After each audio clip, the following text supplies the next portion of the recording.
안녕하세요. 전 평범한 외모의 평범한 일상을 살아가고 있는 30대 주부입니다. 제가 외모부터 말씀드린 이유는 겪어서는 안 될 외모 비하로 놀림을 받았던 사연 때문입니다. 가족 관계가 되기 전부터 저의 외모가 마음에 안 들었는지 사사건건 제 외모를 비하하며 겉모습만 중시하던 시모의 기억을 아직도 잊을 수가 없습니다. 그렇게 결혼 전부터 다이나믹하게 시작되었던 저의 풀 스토리를 여러분들에게 털어놓을까 합니다. 제가 어릴 적부터 지병을 앓고 계셨던 엄마는 아빠와 저를 남겨두고 하늘나라로 먼저 떠나셨습니다. 죽음의 슬픔을 알 수도 없던 나이였습니다. 그러나 엄마의 빈자리를 채워주시기 위해 아빠는 부단히 노력하셨습니다. 가업을 이어받아 부지런히 일해오신 아빠 덕분에 전 감사하게도 부유한 환경 속에서 자랄 수 있었습니다. 또한 부모님의 선한 영향력으로 좋은 인성교육을 받으며 잘 커왔습니다. 부유한 집안의 외동딸로 자랐지만 아빠는 항상 제게 그 어떤 것도 공짜로 주시는 일이 없으셨습니다. 집안일에서도 늘 책임이 따랐고 맡은 일을 해내면 칭찬해 주시거나 용돈을 주시기도 하셨습니다. 땀 흘리는 노력 없이 거저 얻어지는 것은 없다고 배웠죠. 그래서 저 역시 아빠가 이루어내신 부를 탐하거나 욕심내본 적이 없었습니다. 아이고 우리 딸 내일 소풍가? 네, 아빠. 내일 대공원으로 소풍 가요. 그럼 용돈 필요하겠네. 그럼 오늘 아빠 서재에 책장 좀 정리해둘 수 있어? 정리 잘해주면 용돈 많이 줄게. 그건 용돈 안 주셔도 그냥도 할 수 있죠. 어우 내 딸 벌써 마음이 어른보다 더 어른스럽네. 고마워. 엄마가 안 계시는 상황에 놓인 아빠와 전보다 더 가까운 부녀지간이 되었습니다. 전 사춘기도 없었을 정도로 아빠와 사이좋게 지냈습니다. 오히려 갑자기 사라진 엄마를 함께 그리워하며 더 단단한 가족애가 생겼던 것 같습니다. 아빠는 사랑하는 엄마를 만나 일찍 결혼해서 절 낳으셨던 게 세상에서 가장 행복한 일이었다고 말씀하셨죠. 그런 아빠에게 가장 큰 고통은 엄마의 죽음이었습니다. 그래도 엄마를 많이 닮은 절 낳아 기쁘다고 늘 표현하셨죠. 그래서 저 역시 아빠와 엄마를 닮은 제 모습 그대로가 늘 좋았고 아빠와 엄마가 주신 대로 늘 감사하게 생각했습니다. 엄마가 안 계신 상황 말고는 남부러울 일 없이 유복하게 지냈습니다. 어려서부터 음악에 특출난 재능을 보였던 전 악기를 좋아했고 예고와 예대를 진학하였습니다. 그러다가 아빠의 권유로 유학을 가게 되었고 다녀온 뒤 한국에서 저와 같이 음악을 좋아하는 아이들을 가르치게 되었습니다. 일찍 교수가 되기까지 쉼없이 학업에 전념했고 음악에만 빠져 살다 보니 연애도 결혼도 뒷전이 되었죠. 그러던 어느 날 여느 때와 같이 학교 강의가 있어서 근처 카페에 들르게 되었고 정말 우연히 특별한 재회를 하게 되었습니다. 유학 시절 만나 일상을 공유하며 뜨겁게 연애했던 선배를 만나게 되었죠. 창가를 등지고 무언가 들여다보고 있는 그의 모습이 마치 영화 속 한 장면처럼 느껴졌습니다. 단번에 알아본 전 주저없이 그에게 다가갔고 그 역시 저와 시선이 마주치게 되었습니다. 꽤 오래전이었지만 우리는 멀리서도 서로를 알아볼 수 있었습니다. 어머, 오랜만이네. 한국엔 언제 들어온 거야? 그러게 정말 오랜만이네. 반갑다. 잘 지냈어? 선배는 인사말을 건네기도 전에 저를 와락 끌어안더군요. 오랜만에 우연히 만난 그가 저 역시 너무나도 반가웠습니다. 안겨져 있는 채로 서로의 안부를 포옹으로 감지했습니다. 우린 해외 유학 시절에 만나 꽤 오랫동안 뜨겁게 연애했던 연인 사이였습니다. 성악을 공부했던 선배와 전 아무도 모르게 해외에서 함께 동거했던 시절도 있었습니다. 의지할 곳 없던 타국에서 가장 의지하고 믿고 격려해 주었던 유일한 친구였고 가장 가까운 연인이었죠. 그러나 선배는 그곳에서 계속 살기를 원했고 전 돌아와야 했습니다. 서로 싫어서 헤어진 이유가 아니었기에 다시 만난 우린 그리웠던 연인들처럼 서로를 반기며 알아보았습니다. 오빠, 언제 한국에 온 거냐고. 몇 주 안 되었어. 아직도 한국에 온 게 실감이 안 나는 상태? 아이, 그나저나 넌 점점 더 예뻐지네. 예뻐지기는 무슨, 나이만 먹어가고 있지. 아, 오빠의 말로 그대로네. 외국 생활 접고 완전히 한국으로 들어온 거야? 그렇게 됐어. 나도 너처럼 한국에서 살아보려고. 아, 그래. 아, 근데 여긴 무슨 일로 온 거야? 혹시 집이 이 근처야? 집도 근처에서 멀지 않고 여기 대학에 내 친구가 교수로 있는데 오늘 만나서 업무 미팅을 주선했어. 약속보다 일찍 도착해서 기다리고 있던 참이야. 그런데 넌? 난 여기 학교에서 아이들 가르쳐. 정말 세상 좁다, 오빠. 그러게. 우리가 인연이겠지. 세상이 좁은 게 아니라. 그날 이후 선배와 전 자연스럽게 다시 만나게 되었습니다. 때마침 같은 대학에서 선배도 강의를 시작하게 되었고 우리는 또 다른 의미의 CC가 되었죠. 운명인지 우연인지 그렇게 다시 만나서 서로를 아껴주는 사이가 될 줄은 정말 상상도 못했습니다.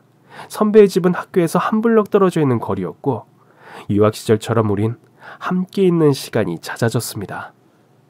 우리에겐 이제 결혼만 남았네. 뭐야. 너무 당연하다는 듯이 내 생각도 묻지 않고? 자긴 당연히 나랑 결혼하는 거 아니었어? 난 그렇게 받아들이고 지금 만나고 있는 건데? 글쎄, 오빠 하는 거 봐서? 나 여태 봐서 알잖아. 결혼해달라고 애원해야 해주는 거야? 뭐 그런 애원쯤이야 어렵지 않지. 자기를 내 아내로 만들기 위해서라면 그런 것쯤이야. 한국에 돌아와 저와 연애를 열심히 하던 선배는 자연스럽게 프로포즈를 했습니다. 그러나 선배는 자신의 가족들과 가깝게 살아오지 못한 자신의 형편을 고백하며 어려워하기도 했습니다. 어려서부터 독립해서 살던 선배는 아버지와 떨어져 살아온 지 오래되었고 유학을 가면서 더 멀게만 느껴온 모양이었습니다. 그런 아버지와 재혼한 새어머니 그리고 배다른 형제들이 선배에게는 마음 없는 가족이었죠. 나 오늘 자기한테 꼭 해야 할 말이 있어. 자기도 알다시피 내가 외국 생활도 오래 하고 가족들과 거의 교류가 없이 살았잖아. 난 결혼해서 우리 둘만 잘 살면 전혀 문제 없을 것 같은데 말이지.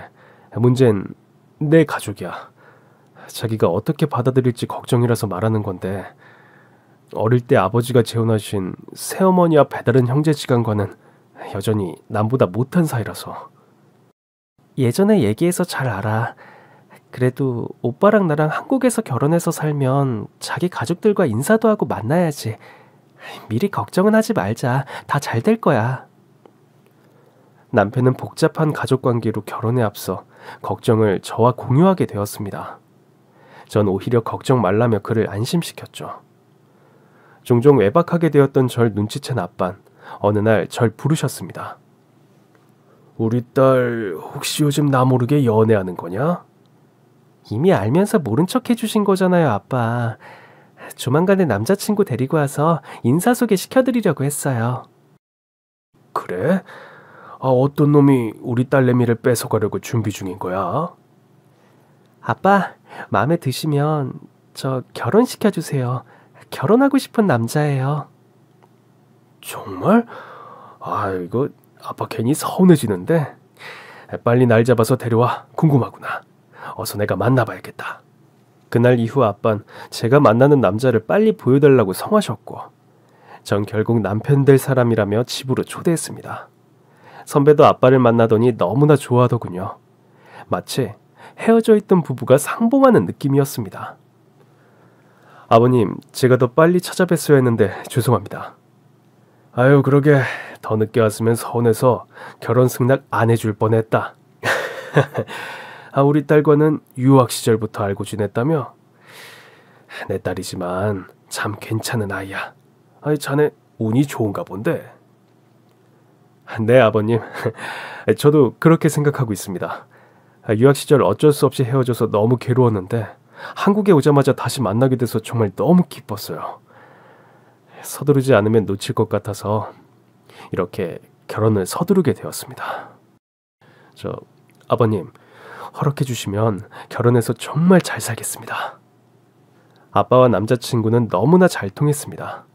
저도 한 가족이 된 기분이라 너무 기쁘고 좋았습니다. 이젠 남자친구의 가족들만 만나면 결혼 준비도 문제없을 거라는 생각에 설레는 날이었습니다. 아빠는 남자친구를 만난 이후부터 종종 우리 셋이 함께 식사하는 자리를 자주 만들어주셨고, 결혼도 하기 전부터 우리는 금세 친해지고 있었습니다. 그리고 저 역시 상견례에 앞서 남편의 가족들이 사는 시댁으로 인사를 가게 되었습니다. 시아버지는 과묵하셔서 미소만 지으실 뿐 별다른 말씀이 없으셨습니다. 그저 저에 대해 아무것도 모르고 계신 시어머니만 궁금한 게 많아 보였습니다. 그러나 시모는 남편 앞에서와 제 앞에서 뭔가 달라 보였습니다. 아유, 세상에. 이렇게 오랜만에 한국 들어오자마자 결혼한다고 서두르니 우리가 다 정신이 없구나. 걱정 마세요. 결혼 준비는 저희가 다 알아서 할 거예요. 그래, 뭐 한국에 집도 이미 마련해 놨다며? 우리가 더 해줄 게 뭐 있나 싶구나. 아들이 능력 좋고 아직 젊으니 살면서 차근차근 만들어가면 되지 뭐. 시모는 꽤 쿨해 보이는 듯 했지만 남편이 잠시 자리를 비운 사이엔 전혀 다른 얼굴로 돌변했습니다. 제게 좀 더 공격적인 질문 공세가 이어졌습니다. 남편과 있을 때의 표정이 전혀 아니었습니다. 아휴, 뭐가 좋아서 급하게 결혼을 서둘렀지? 외모를 봐선 잘 모르겠는데. 네? 무슨 말씀이신지. 아니, 난 내 아들이 결혼을 급히 서두르길래 아들 눈이 엄청 높을 거라 생각했지. 해외에서 이미 만났던 사이라며? 그래서 며느리 될 아이가 어떨까 하고 상상했었거든. 에휴, 키도 늘씬하고 몸매도 모델급인가 싶었는데 생각했던 거랑 너무 달라서 말이야. 전 할 말을 잃었습니다. 뭐라고 답변을 드려야 할지 난감했습니다. 그 뒤로 이어지는 망언에 더욱 놀랐으니까요. 유학 시절에 뭘 좀 많이 도와줬나? 얼굴이나 외모에 끌린 것 같진 않아서 말이야. 그러니까 경제적으로나 물질적으로 의지되게 우리 아들을 많이 도와줬나 해서 묻는 거야. 그런 거 아니에요, 어머니. 유학 시절엔 서로 아끼고 의지하면서 연인이 되었고 한국에서 우연히 다시 만나게 되었어요. 그래? 그럼 경제적으로 도움을 준 게 하나도 없다고? 참 신기하네. 못생긴 모델들 보고 개성 있는 모델들이라고 한다며? 자기가 딱 그 개성파 같은데. 우리 아들 여자 보는 기준을 모르겠네. 경제적으로 도움을 준 것도 없고 대단한 외모도 아닌데 왜 그리 급하게 결혼을 서두르는 건지. 시어머니의 황당한 말씀에 당황스럽고 기분이 상했습니다. 대답하려던 그 순간 남편이 거실로 돌아왔습니다. 그러자 시어머니의 태도나 말투도 아까와는 달라져 있었습니다. 처음 뵙는 자리에서 뭐라 꼬집을 수 없게 얄미운 상황이었습니다. 아들, 상견례 잡으면 얘기하고 그 전에 종종 같이 와서 식사하고 가. 아유, 참한 아가씨가 내 며느리가 된다고 생각하니 신기하고 좋아서 말이야. 자주 올 거지? 네. 네, 어머니. 또 찾아뵐게요. 그래, 자주 놀러와요. 곧 결혼하면 가족이라 더 자주 볼 텐데. 그 후로 제 연락처를 알게 된 시모는 남편 모르게 저를 불러내기 시작했습니다. 처음 겪는 일이라 저도 능수능란하게 대응하기 어려웠습니다. 부르시는 대로 만나뵈러 나가기 바빴습니다. 가뜩이나 남편과 가족들이 사이가 좋은 게 아니다 보니 더욱 신경 쓰였죠. 며느리 생긴다는 생각에 내가 요즘 설레서 잠이 안 오네. 오늘 점심에 만날 수 있나? 내가 며느리 계시는 곳으로 갈게. 네, 어머니. 저 오늘 강의가 있어서 계속 학교에 있을 것 같아요. 그래? 그럼 내가 학교 근처로 가서 전화할게. 곧 만나. 오전 수업을 마치고 점심시간에 근처 식당에서 약속대로 시모를 기다렸습니다.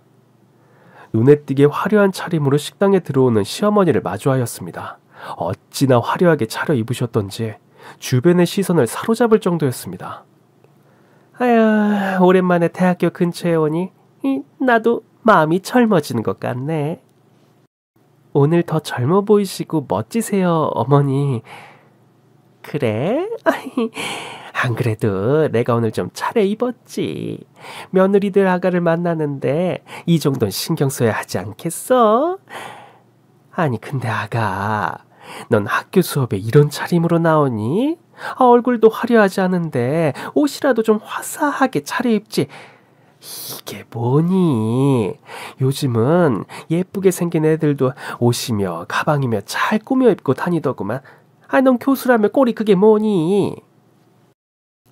네. 잘 챙겨 입을게요.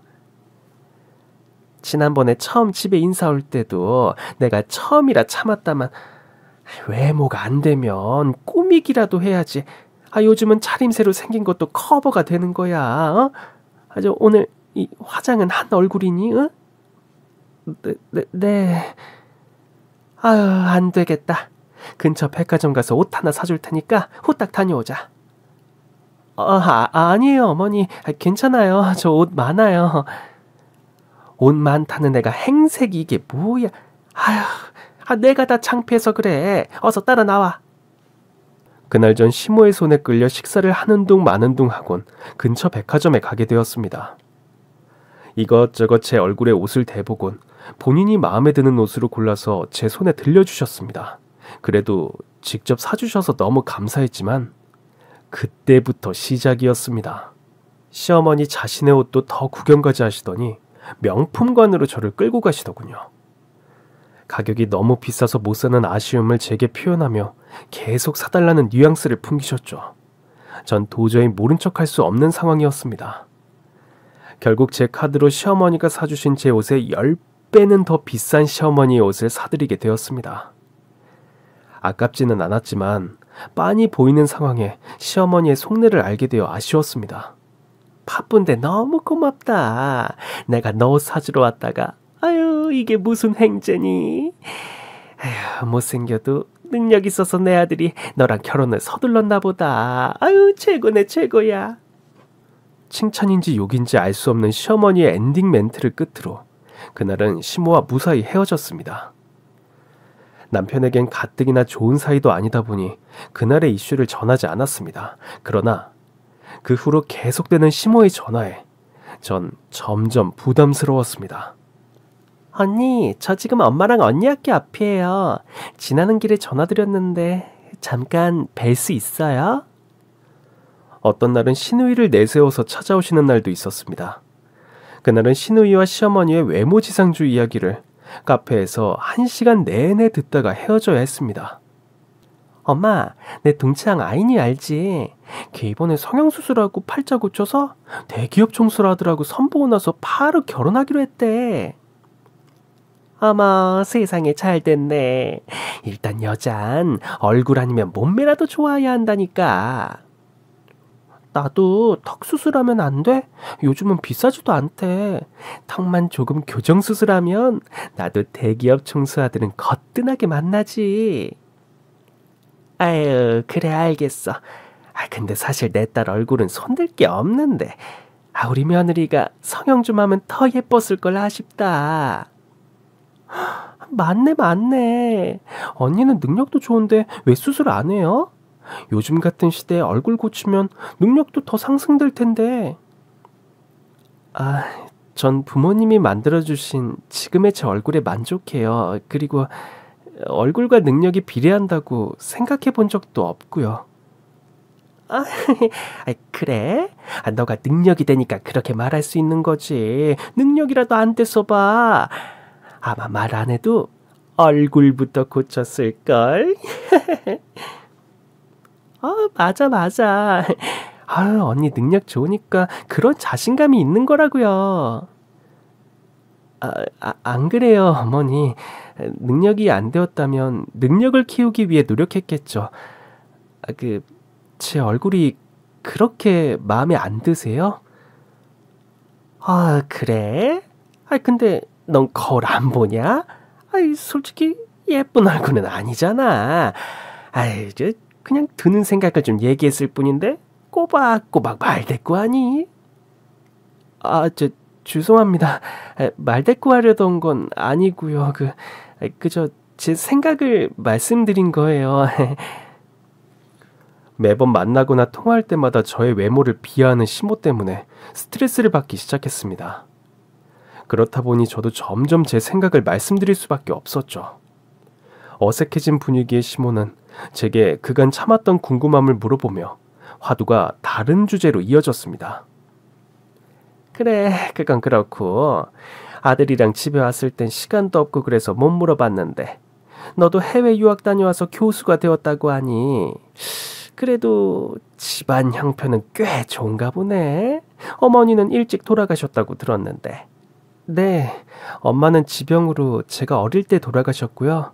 아빠가 물려받으신 가업을 잘 운영해 오셔서 덕분에 좋은 환경 속에서 자랐습니다.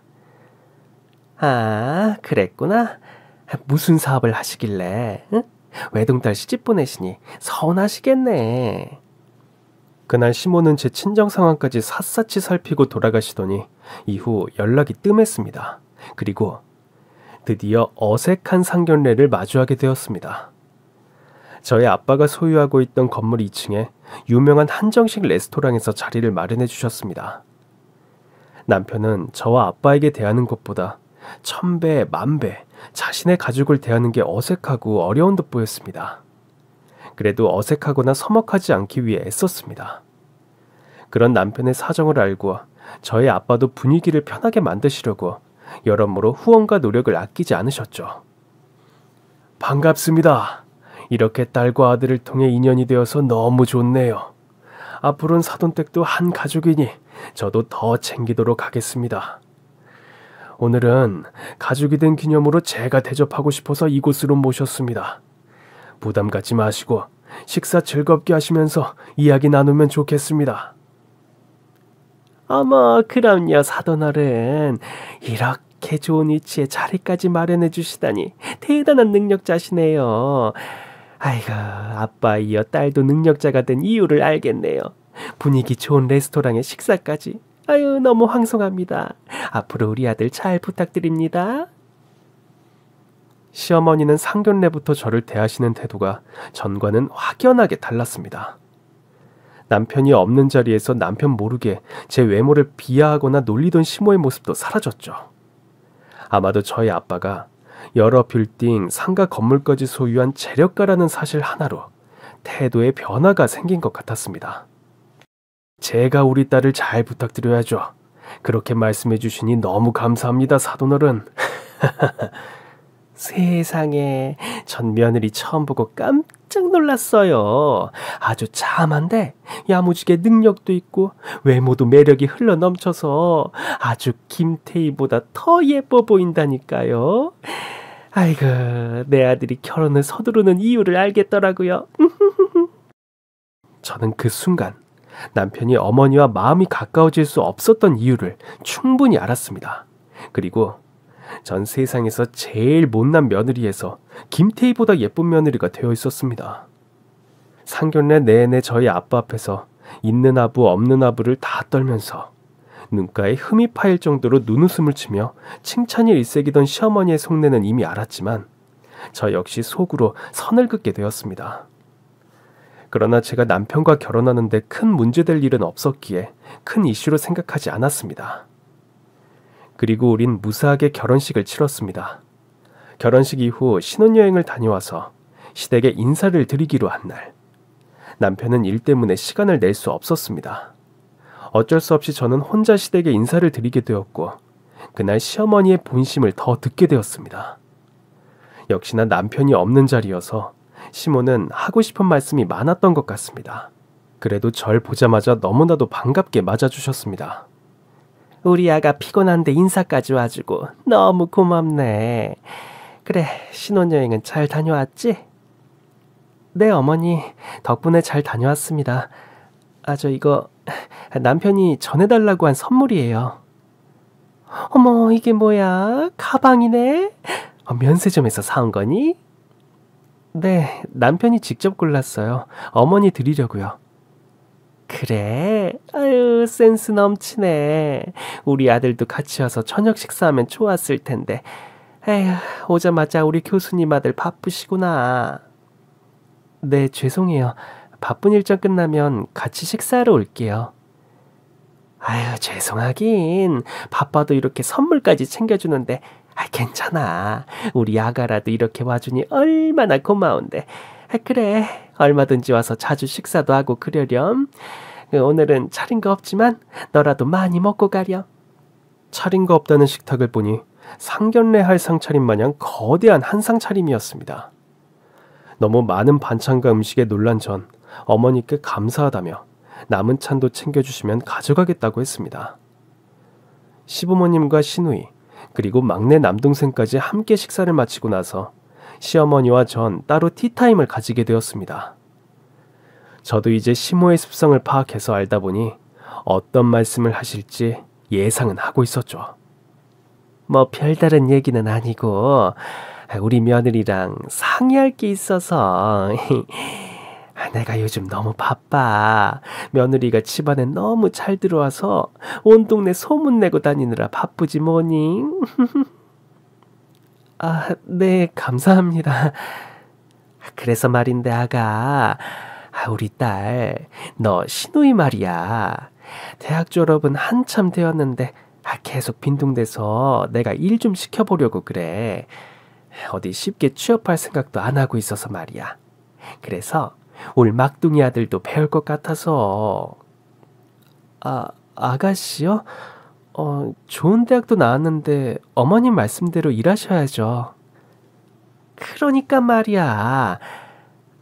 실은 내가 어릴 적에 꿈이 있었어. 멋진 베이커리를 열어서 커피도 팔고 여자 사업가로 성공하는 꿈이 있었지.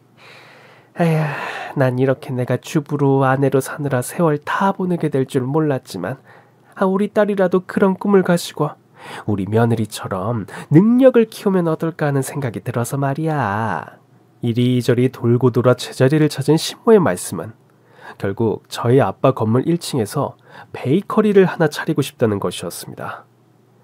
젊은 시절 본인의 꿈이었다 하는 긴 이야기를 다 듣고 나니 시어머니의 속내를 정확히 파악할 수 있었죠. 어머니, 제가 내일 아빠에게 말씀드려 볼게요. 제 건물이 아니다 보니 제가 지금 당장 결정지어서 말씀을 드릴 순 없어서요. 그럼 그래. 우리 아가가 아빠한테 말씀 좀 잘 드려봐. 어차피 가족이 같이 하는 건데 우리 못 믿으실 일도 없고 말이야.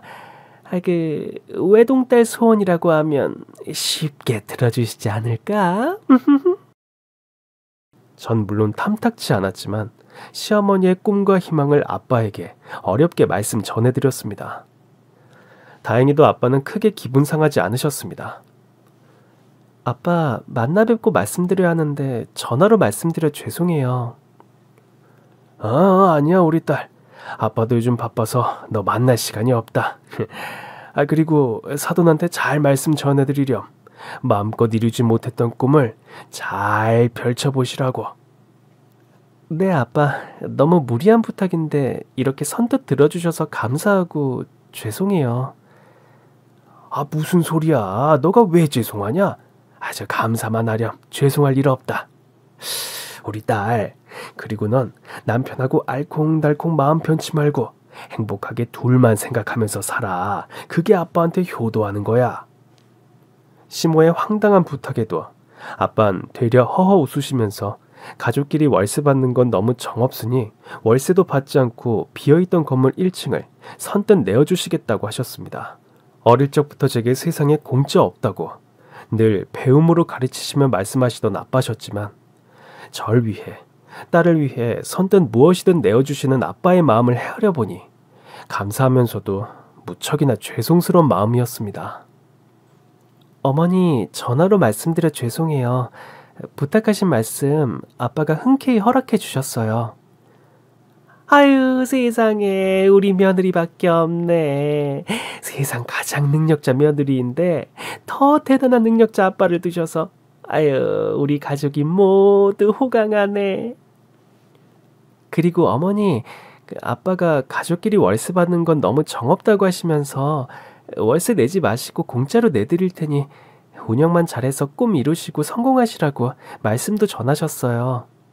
어머나, 아유, 너무너무 감사하다고 전해드려. 내가 우리 딸이랑 장사 잘 해볼 테니까 걱정 말고. 그럼 인테리어는 당장 시작해도 되려나? 아빠의 마음을 생각하니 시모가 운영할 가게가 내심 신경 쓰였습니다. 그러나 다행히도 손재간도 좋으시고 서비스도 잘하시는 시어머니와 시누이의 운영 관리 덕분에 베이커리를 오픈하자마자 장사는 예상보다 더 잘 되고 있었습니다. 게다가 가게 자리가 몫이 좋은 자리라 시작한 지 얼마 안 돼서 월 매출이 1억 정도로 껑충 뛰어오르기까지 했습니다. 남편도 이 사실을 알고 나서 아빠와 시모 양쪽을 다 말렸지만 장사가 잘 되고 문제없자 잠잠해졌습니다. 그렇게 평탄한 시간이 지나가나 싶던 그 무렵 뜬금없는 결혼 소식이 들려왔습니다. 남편의 배다른 형제 중 늦둥이 막내 도련님이 고등학교 3학년을 졸업도 하기 전에 사고를 치는 바람에 만나던 여자친구에게 아이가 생겼고 결혼까지 하게 되었다는 상황이었습니다. TV에나 나올 법한 이야기로 여겼던 현실이라 저와 남편 그리고 가족 모두 믿기지 않았습니다. 아니, 아이를 가졌는데 그쪽 집안 부모들이 곧 해외로 나가서 한참을 있다가 돌아올 것 같다면서 한국에 있는 동안 식을 서두르자고 난리법석이네. 에휴, 게다가 철없는 아들놈이 더 호들갑을 떨어서 다음 달에 식을 치르게 되었지 뭐니. 바쁘시더라도 사돈어른도 꼭 오시게 말씀 좀 잘 드리렴. 네, 어머니. 무슨 번갯불에 콩을 볶아먹는 격으로 결혼식을 온 가족이 후다닥 준비하며 도왔습니다. 결혼 이후 제가 시댁과 자주 왕래하고 사이를 돈독하게 하기 위해 많은 노력을 해온 걸 누구보다도 잘 알고 있는 남편도 시댁에 서먹하던 전보다 덜 어색해졌고 어른답게 처신하기 시작했죠. 그리고 저희 친정 아빠에겐 시댁보다 더 챙기며 노력하는 모습이 편할 정도였습니다.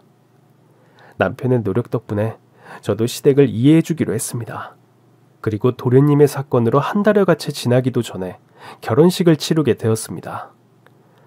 결혼식 날 저희 아빠는 축의금을 내시자마자 일이 너무 바쁘셔서 식사도 함께하지 못하고 자리를 떠나야 했습니다. 시어머니는 그런 저희 아빠가 서운하고 섭섭했는지 축의금 봉투를 살펴보더니 제게 와서 툴툴거리기 시작했습니다. 아니, 그렇게 미리 사정해서 자리에 와주셨으면 식사라도 하고 가시지. 그냥 가실 정도로 바쁘신 거야? 어머니, 아빠가 해외 출장이 급히 잡히시는 바람에 요즘 주말도 없이 정신없이 바쁘다고 하셨어요. 대신 죄송하다고 인사 전하셨어요. 그래? 워낙 바쁘신 양반이시니 그런 거 다 이해한다만, 돈도 많은 양반이 뭔 축의금을 100만 원밖에 안 내셨지? 아무튼 부자들이 더 한다더니 있는 양반이 더 하시네. 시모는 아무도 없는 자리로 절 다급하게 부르시더니 저희 아빠를 구두쇠 취급하기 시작하며 욕을 하시더군요. 선을 넘었다는 생각이 들었습니다. 아니, 우리 막둥이가 비록 사고 쳐서 급하게 한 결혼식이지만 그래도 그렇지 어떻게 용돈 주는 수준으로 축의금을 주실 수가 있어. 아무튼 있는 사람이 더 한다고. 이럴 땐 너무 구두쇠 같으시다 얘. 혹시 금액을 잘못 넣으신 거 아니야? 너가 직접 물어보고 확인도 좀 해봐. 시어머니는 순간 아빠 건물에 공짜로 새들어 장사하고 계신 현실을 망각하고 계신 듯 했습니다. 사정사정하며 가게 자리라도 내어달라고 굽신거리던 모습은 온데간데 없고 뻔뻔하다 못해 선을 넘으셨죠. 게다가 요즘 부쩍 장사 잘 되고 있는 상황인데 단 한 번도 아빠한테 감사 인사를 전하신 적도 없었습니다. 잘 되면 본인 덕이라고 당연하게 받아들이시는 모습이었습니다. 그런 시모의 모습을 보면서 사람 쉽게 안 바뀐다 싶어서 어이가 없었습니다. 게다가 도련님의 축의금 때문에 화가 난 채로 하루 종일 본인 입장은 생각하지도 않고 제게 짜증을 부리시는 시모의 모습을 보며 전 점점 화가 치솟았습니다. 그래도 가족 간의 사이를 생각해서 남편에겐 바로 말을 꺼내지 않았지만 아빠에게 말씀을 드려야겠다고 생각했습니다. 제가 시모에게 욕먹는 건 상관없었지만 너무나도 잘해드린 아빠가 괜한 욕을 먹는 건 아니라는 생각이 들었죠. 순간 욱한 전 참지 못하고 자리를 피해 아빠에게 전화를 드렸습니다. 아빠 바쁘시죠? 공항에 잘 도착하셨어요? 우리 딸. 아빠가 이달은 정말 바빠서 딸내미 챙길 시간도 없네. 출장 다녀와서 오붓하게 식사라도 하자꾸나. 네, 그리고 출장 잘 다녀오시고 뵐게요. 조심히 잘 다녀오세요, 아빠. 일 때문에 바쁘게 출장 가시는 길에 차마 신모의 황당한 이야기로 입을 뗄 수 없었습니다. 아빠의 출장이 끝나기만을 기다리고 있었습니다. 그리고 돌아오신 아빠에게 전 조심스럽게 말씀을 드렸습니다. 집에 도착하자마자 반가운 우리 딸 얼굴을 보게 될 줄 몰랐네. 별일 없었지? 아빠 피곤하실 텐데 집에 오시자마자 제가 이런 말씀 드리게 돼서 정말 죄송해요. 실은 출장 가시던 날부터 말씀드리고 싶었지만 일 때문에 멀리 다녀오셔야 하는데 아빠가 괜히 더 신경 쓰실까봐 꾹 참았어요. 아이, 대체 무슨 일인데? 너 혹시 시어머니 때문이냐? 아빠님이 출장 가시던 출국 날부터 급히 전화했던 저 때문에 눈치채고 계셨던 것 같았습니다. 아빠, 시어머니가 해도 해도 너무 욕심을 부리시는 것 같아서 이렇게 뵙자고 말씀드리게 되었어요. 남편도 어차피 다 알게 될 테지만 더 늦으면 바로잡기 힘들 것 같아서요. 아빠가 시어머니에게 가게 월세도 내지 말라고 엄청난 편의를 봐주셨는데 벌써 고마움을 잊으신 것 같아요. 고마움은 모르시고 도련님 축의금 적게 내셨다면서 투덜거리시는데 도저히 더는 그런 시어머니의 입장을 봐드릴 수가 없겠더라고요. 그래, 잘했다. 나도 잘 알고는 있었지만 너 역시 그렇게 느낄 정도니 안 되겠구나. 너의 시어머니라는 사람 욕심이 과하구나. 아무래도 내가 좀 나서서 혼을 좀 내야겠다. 그 문제는 아빠가 초강수로 정신 드시게 해드릴 테니 걱정 말거라. 그래도 넌 괜찮겠니? 네, 전 아빠 뜻이라면 아무래도 상관없어요. 어쩌면 진작 그랬어야 하는데 남편과의 사이나 입장도 있고 해서 제가 너무 쉬쉬한 것 같아요. 그래서 더 화근이 된 것 같기도 하고요. 그리고 이젠 시어머니가 너무 대놓고 그러시니까 정말 선 넘은 과욕인 것 같아 이대로 두면 안 될 것 같아요, 아빠. 제 말씀을 들으신 아빠는 잠시 생각을 하시더니 제 앞에서 시어머니께 바로 전화를 거셨습니다. 그리고 초강수라는 수를 쓰셨죠. 사돈어른 잘 지내셨나요? 장사는 아주 잘 되고 있다고 알고 있습니다. 어머, 사돈어른 출장은 잘 다녀오신 거예요? 어쩐 일로 전화를 다 주셨어요? 네, 출장은 잘 다녀왔습니다. 제가 다녀와서 안 그래도 생각을 좀 해봤습니다. 그동안 내가 사돈이라 가족 간의 정을 생각해서 공짜로 내어드린 가게에 월세도 계속 받지 않으려고 했었는데 이제 생각이 좀 바뀌어서요. 네? 무슨 말씀이세요, 사돈어른? 생각이 바뀌시다뇨? 제가 사업을 오랫동안 해오면서 한 번도 제가 잘못 판단하거나 이익을 취하지 못한 적이 없었거든요. 그런데 사돈이 지난번 막내 아들 결혼식 축의금으로 하는 말씀을 들어보니 여태까지 내가 좀 잘못 판단해 왔구나 하는 생각이 들더군요. 아니 부자 사돈어른이 축의금 금액을 조촐하게 넣어주셨길래 뭔가 잘못 넣어주셨나 했죠 뭐. 잘못 넣은 금액 아닙니다. 과하게 넣었다고 생각이 드네요. 아무리 가족끼리라도 지킬 건 지키고 해야 할 건 해야 하는 건데 사업가의 마음이 아닌 가족의 마음으로 다가갔더니 사돈이 그 마음은 잘 헤아려 주시지 못하는 것 같아서 이제부터 방침을 바꾸려고 합니다. 네? 갑자기 무슨 말씀이세요, 사돈어른? 왜 그러세요? 방침을 새롭게 바꾸다니요. 이제부터 사돈이 운영하는 그 베이커리 월세를 받아야겠습니다. 싸게 해서 월세 500만 원씩만 냈으면 합니다. 저도 그래야 급하게 축의금 내야 하는 경우 쓸 돈이 있겠다 싶어서요. 아니 사돈,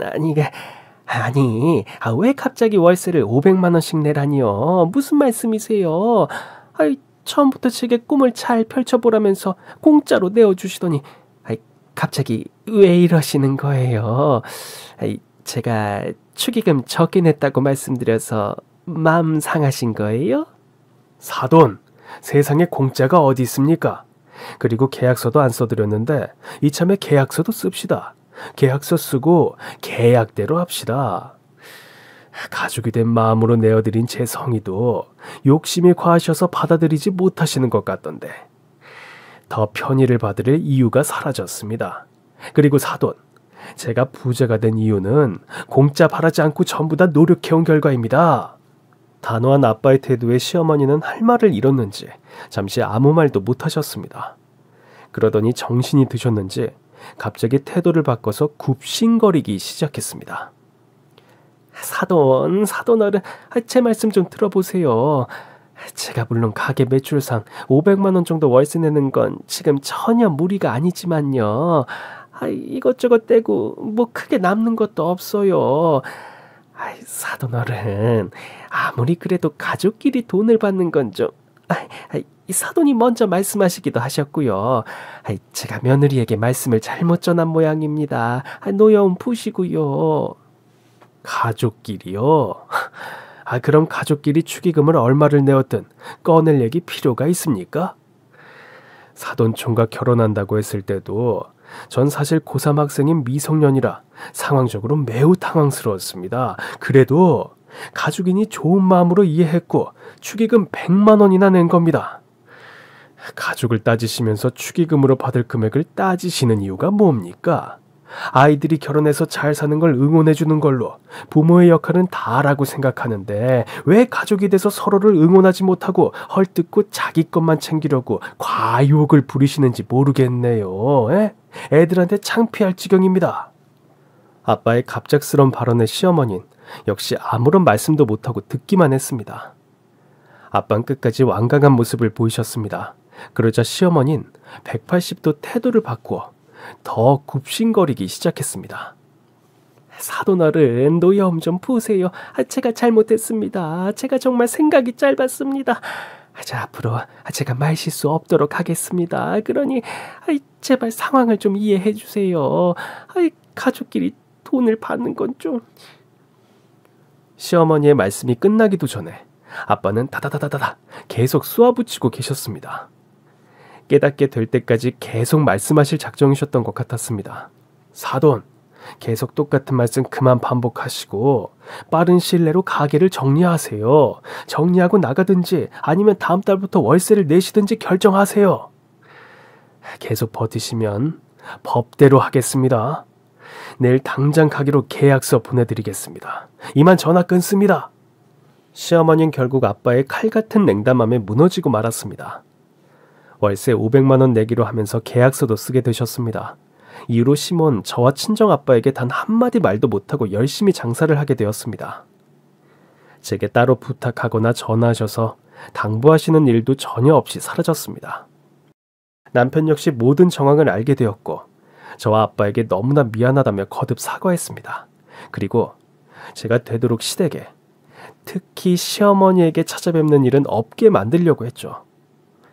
그러나 전 며느리 도리를 다하려고 시어머니에게도 연락드렸고 남편 모르게 시아버지를 챙겨드리기도 하였습니다.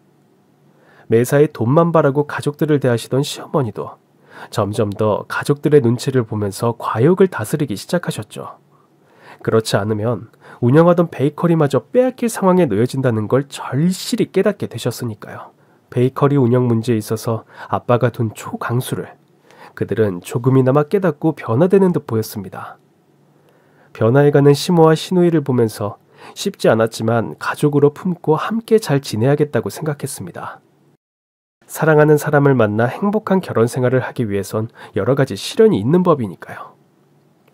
엄마가 돌아가셨을 때 전 아빠와 한편이 되어 상심한 마음을 달랬고 가족이라는 울타리 속에서 서로의 상처를 보듬어 주었습니다.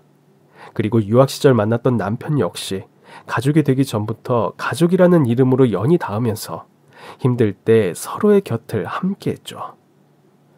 가족이라는 건 살기 힘든 세상에서 버틸 수 있는 원동력이 되어주는 게 아닌가 생각됩니다. 그런데 남편의 계모로 인연이 되어 저의 시어머니가 된 시모는 가족에 대한 헌신의 마음보다는 거칠에 휘둘려 살면서 잘못된 생각에 사로잡혀 있던 것 같습니다. 그렇다 보니 시누이와 도련님도 잘못된 인성교육으로 문제가 많았던 거겠죠. 그러나 전 여러 가지 사건들로 시어머니를 멀리하기보단 오히려 시부모님에게 더 다가갔습니다. 그런 노력이 시어머니에게 큰 깨달음으로 다가가길 바라면서 말이죠. 좋은 마음으로 품고 노력하다 보면 지금보다 더 깨우치는 날이 오리라 생각됩니다. 남편도 처음보다 자신의 가족에게 관대해진 마음입니다. 그의 변화를 보면 저 역시 하루하루 감사하게 생각합니다. 그리고 외로웠을 남편과 그의 가족들에게 저와 아빠가 좋은 연결고리가 되어드렸으면 합니다. 요즘 전 남편과 매일매일 행복합니다. 그래서인지 가장 행복한 얼굴로 어느 때보다 예뻐졌답니다. 그리고 이러한 마음으로 노력하며 살아갈 수 있게 낳아주신 하늘에 계신 엄마와 여전히 제 편에서 가장 큰 힘이 되어주시는 아빠, 그리고 남편에게 고맙다는 생각뿐입니다. 여러분들도 자신과 맞지 않은 사람들과 대면하면서 스트레스로 부딪힐 일이 많을 거라 생각됩니다. 그럴수록 더 의미 있고 희망적으로 살아가기 위해 노력을 굽히지 않으셨으면 합니다. 행복한 마음도 불행한 마음도 자신이 컨트롤할 수 있다고 생각됩니다. 그러면 저처럼 내면이 얼굴에 드러나면서 행복한 얼굴로 더 예뻐지실 수 있을 겁니다. 그럼 저의 긴 사연을 들어주신 여러분 감사합니다. 오늘도 행복하고 편안한 하루 되시길 바랍니다. 행복하세요.